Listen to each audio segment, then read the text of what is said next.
Olá, meus irmãos, graça e paz. Aqui quem vos fala, vosso irmão em Cristo, Gregório, trazendo mais um pedacinho do maná dos céus. Amados, diletos irmãos, eu fiz a introdução do livro de Apocalipse, capítulo 5. Hoje eu gostaria de me aprofundar um pouquinho, comentando alguns versículos deste capítulo. Então, quero dizer para vocês que o capítulo 5 é a continuação do capítulo anterior, capítulo 4. Aqui, nesse capítulo, começa a mostrar-nos, é concedido a cada um de nós termos o direito de compreender o que está escrito no livro selado. Um livro que ninguém poderia tocar, nem sequer olhar. É um livro que está à mão direita daquele que está sentado no trono. É um livro em forma de rolo, ou seja, de pergaminho, escrito de ambos os lados e selado com 7 selos. Então, amados, diletos irmãos, essa descrição se trata de um livro muito antigo. Não é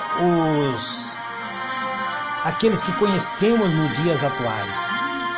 Não é um tipo de livro de página sobre página. E sim de um papel longo que se enrola, e cada parte se enrola e se sela, havendo então que retirar cada selo para poder ler o que está escrito dentro deste livro. João, o apóstolo amado, ele diz que viu um anjo poderoso proclamar em alta voz, interrogando quem é digno de romper o selo e de abrir o livro. Mas a Bíblia diz que não havia ninguém, nem no céu, nem na terra, nem debaixo da terra, que pudesse abrir o livro ou sequer olhar para ele. Então João, desesperado, começa em um grande pranto. Ele começou a chorar muito. Mas por que João chorava? Porque não havia ninguém que fosse digno de abrir o livro e sequer olhar para ele. Esse é um livro, portanto, que nenhum ser criado por Deus poderia tocar ou sequer olhar para ele, pois o seu conteúdo é algo muito importante. É um livro que revela toda a história da humanidade. No futuro, tudo aquilo que irá vir, tudo aquilo que será manifestado em um futuro bem próximo. Então, este livro contém segredo muito importante para toda a humanidade.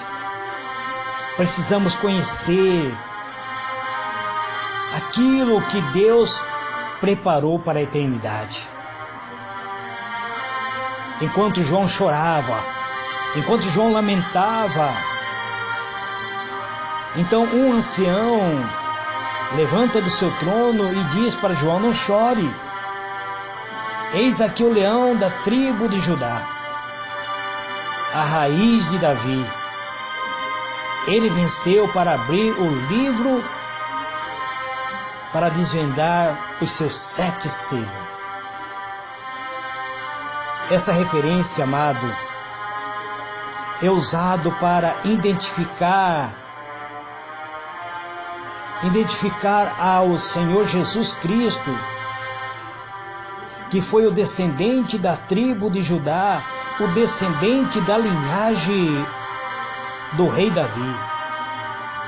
Mas também fortalece o entendimento de que olhar para as origens é necessário para se entender o desenrolar do futuro que há de vir.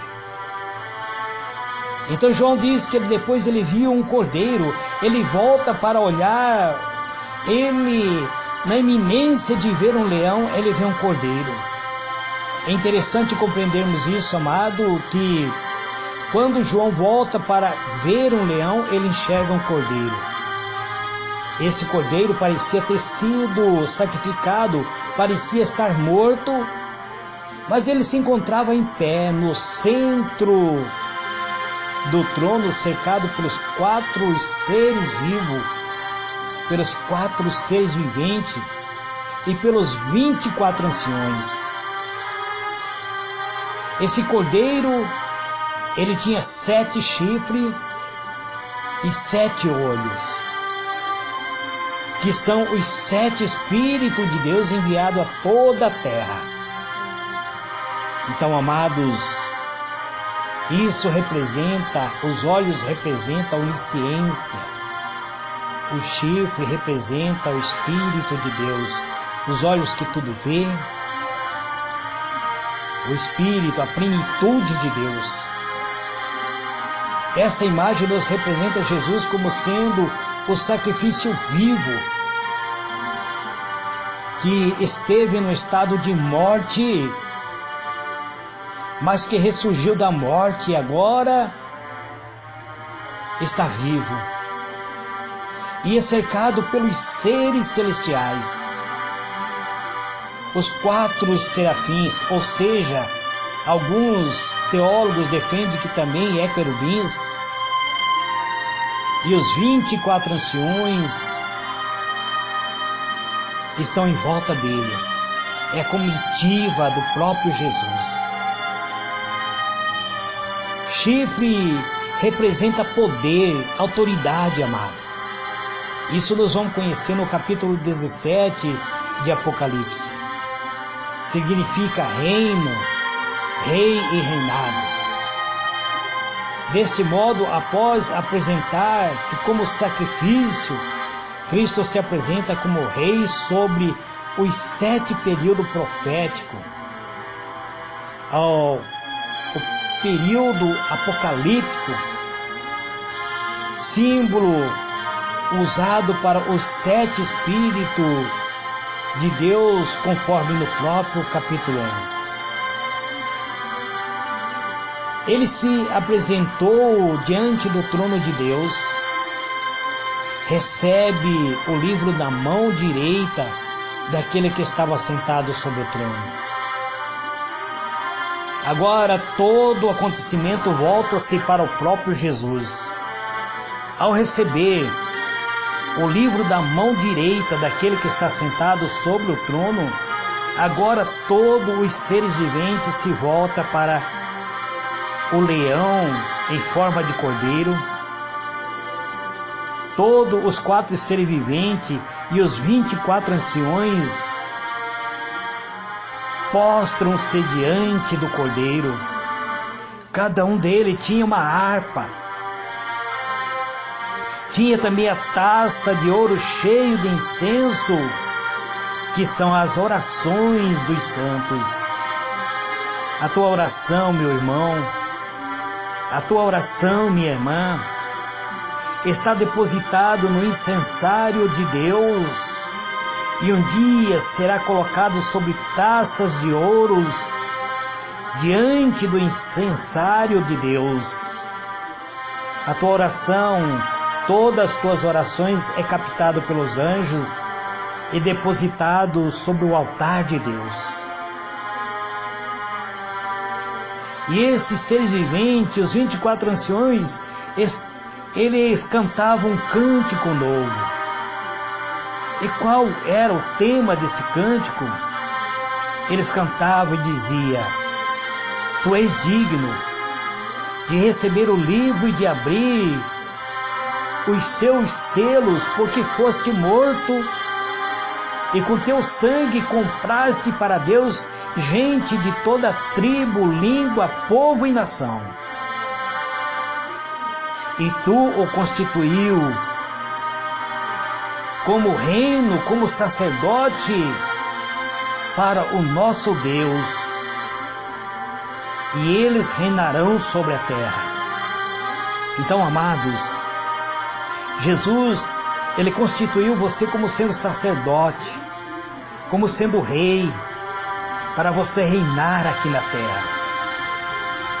A razão pela qual somente Cristo poderia abrir o livro e é revelado no próprio cântico dos seres celestiais.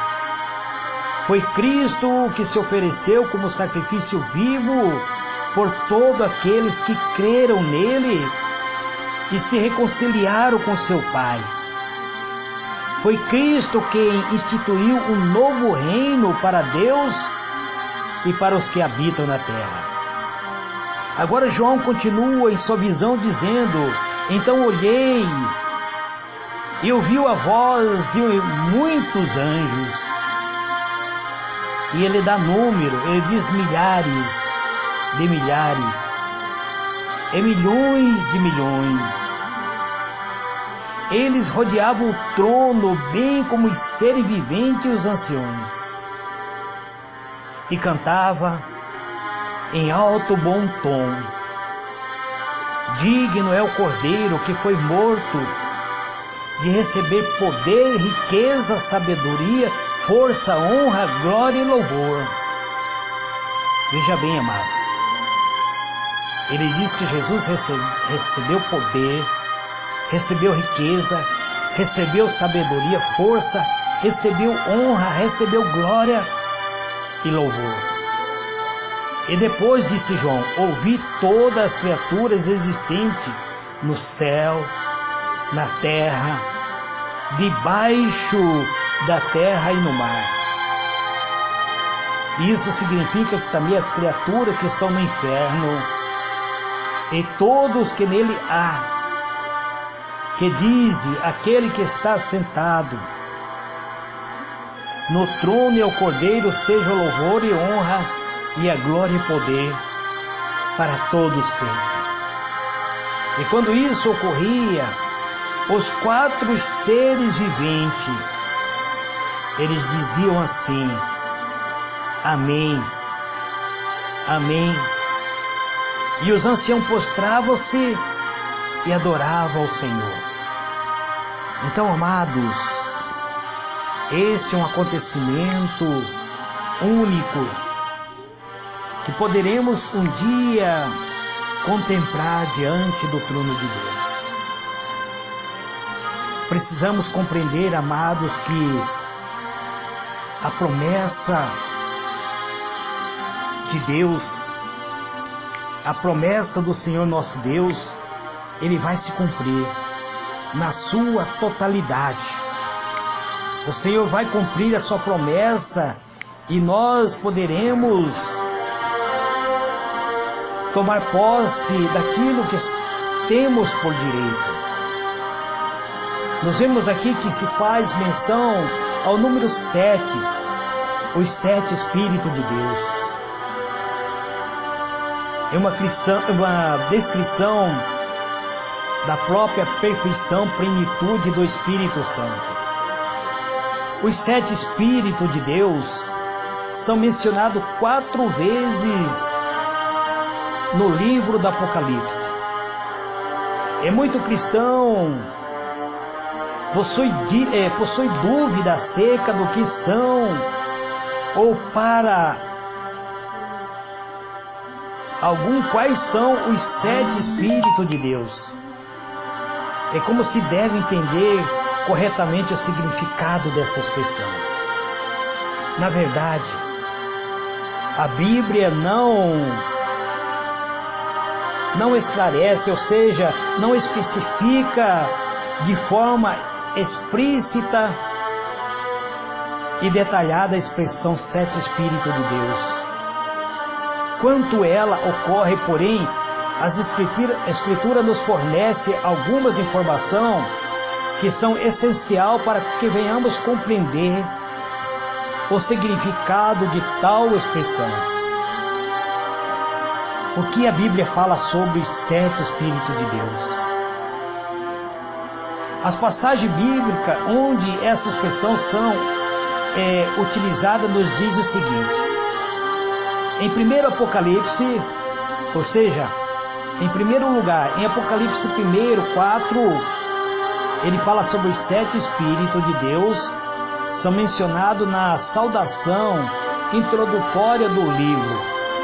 E em Apocalipse 3:1, Jesus se apresenta à igreja de Sardes como sendo aquele que tem os 7 Espíritos de Deus.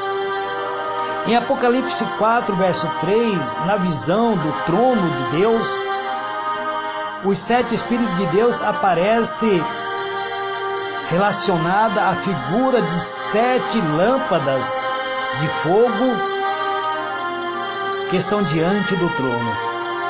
Agora em Apocalipse 5, verso 6, na visão de que João vê, ele vê Cristo sendo exaltado, recebendo da mão do Pai o livro selado com 7 selos, os 7 Espíritos de Deus enviados por toda a terra são mencionados em conexão com os 7 chifres e os 7 olhos do Cordeiro. Então, eu quero parar por aqui, amados, para amanhã eu começar explicando qual é o significado realmente dos 7 Espíritos de Deus. Então eu estarei parando aqui, para que nós possamos analisar com mais exatidão acerca dos 7 Espíritos de Deus. E eu volto falando amanhã acerca disso. Estarei falando sobre os 7 Espíritos de Deus, se são anjos ou se são seres, ou se são simplesmente espírito. Mas estarei falando isso de uma forma bem detalhada para que vocês possam compreender. Somente amanhã, amados. Eu quero que vocês compreendam que eu estou indo devagar para que todos nós possamos refletir acerca daquilo que a palavra de Deus tem falado para cada um de nós. João vê uma visão extraordinária. E eu não quero entrar no capítulo 6 antes de deixar bem claro o capítulo 5. Porque nós precisamos compreender, amado, muitos pregadores não conseguem interpretar o livro de Apocalipse, porque o livro do Apocalipse só se interpreta através do próprio Espírito de Deus. Eu não estou falando que os pregadores não têm o Espírito de Deus. Eu estou falando que muitos pregadores não conseguem interpretar porque eles não se colocam na presença de Deus para deixar o Espírito de Deus usá-lo através do próprio Espírito interpretar a profecia do próprio Espírito de Deus. Então eu volto amanhã com a mensagem para concluir o capítulo 5 e entrarmos no capítulo 6 na próxima mensagem. Que Deus vos abençoe. Que Deus vos conceda graça e paz. Fique na paz do Senhor Jesus. Amém.